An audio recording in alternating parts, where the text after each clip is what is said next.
What's up guys, it's me Jeremy. I'm sorry for the slow video production in the past month or so, but essentially what happened was that I spent my time working on improving and streamlining my video making process, so hopefully we can finally get back to multiple videos a week of the improved editing style. Also, I started posting on my Instagram, so you can check out some selfies of me at instagram.com/gamingcurios. Either way, here's a list of 10 things you didn't know that once existed in League of Legends. It's possible you might know a few of these if you played during beta, but I wouldn't expect most of you guys to know more than just a few.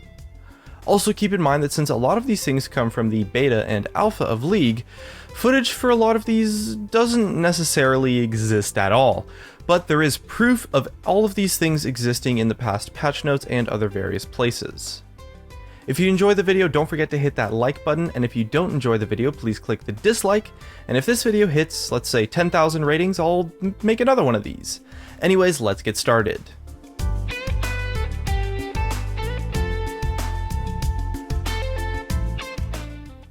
The first thing is that during the early League of Legends Friends and Family Alpha stage, for a short period of time, you were actually able to deny allied creeps from your opponent by last hitting them, similar to the mechanic that we see still in Dota 2.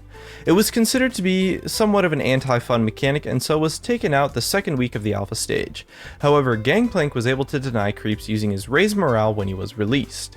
This was the second case of the creep denial mechanic existing in League, and it took all the way up until patch 1.16, which was about a year and a half later for the mechanic to finally be removed from his kit. There's been no direct forms of killing your own creeps since then, as the mechanic was deemed to just not have a place in League of Legends. The second thing is an old summoner spell that once existed called Stifle. The summoner spell was a point and click that would silence the targeted enemy champion for 3 seconds, and permanently remove all of the beneficial buffs that they had. It would remove things like blue buff, Baron buff, potion healing, Kael's ultimate, Tryndamere's ultimate, and any other thing in the game that was coded as a buff to a champion. It had a cooldown of just 150 seconds, and a mastery to reduce the cooldown by 10 seconds and increase the duration by half a second. Needless to say, it was way too powerful, so it was removed from the game and replaced by Exhaust, which is still in the game today. The third thing was that during the early stages of League, there was a time that champion kills would give 100 gold on Summoner's Rift. At this time, the items cost a little bit less as well, but it definitely wasn't a comparable amount for the income difference, so getting to a full build took much longer than it does today. On the third week of the closed beta, the amount of base gold gained for killing a champion was doubled in an attempt to make kills feel more impactful. In the next patch, a 100 gold bonus was added for First Blood, and a few patches later the kill reward was increased to a base of 300 gold. The fourth thing was that during the alpha stage before matchmaking was introduced, League of Legends Summoner's Rift was played as a 4 vs 4 game mode. The first ever video of recorded in-game footage released by Riot shows a 4v4 battle with 3 players on each team randomly duking it out in the mid lane. In the video, they don't actually specifically say whether or not League is 4v4 or 5v5, so it's likely that they had plans to switch to a 5v5 game mode from very early on. A few patches into the closed beta, 5v5 matches were added into custom games, and on the May 29, 2009 patch, normal game matchmaking as a 5 vs 5 game mode became available. It kinda makes you wonder though, what would League of Legends have been like if it had stayed a 4v4 game mode? The fifth thing is that up until the very end of the alpha stage, the red buff monster would silence you when attacking. As I'm sure you can imagine, this made killing him as a jungler pretty weird, and you would have to kite it around to get to use your abilities on it. And this was pretty clunky and felt super weird on ability-focused junglers when clearing the camps, so it was eventually taken out on the 7th week of the alpha stage, and given 60 magic resistance instead as the alternative defense against abilities. Our sixth thing is that in League of Legends, there once was a time where recalling as we know it did not exist. Instead, an item known as the Blue Pill was purchasable from the shop, and would be activated to return your champion back to base. Eventually this was seen as a bit unintuitive since every single character had to buy the item every game all the time, so it was changed to a summoner spell that you would have to select as one of your 2 options. And then again, it was also something that was considered pretty much mandatory to get, and the summoner spell option was found to be a design that just didn't feel fun for the players, to have to sacrifice one of their options, so eventually it was changed to a spell given to everyone, and became an inherent feature to all champions as the recall spell that we know to this day. The 7th thing is that originally Summoner's Rift had no brushes. In the first gameplay video I showed earlier, you can also see on the map that there are no brushes anywhere, not a single one. It wasn't up until the July 10th, 2009 patch that brushes were finally added into the game, and on that patch about twice as many brushes were placed all over the map as there is in the game today.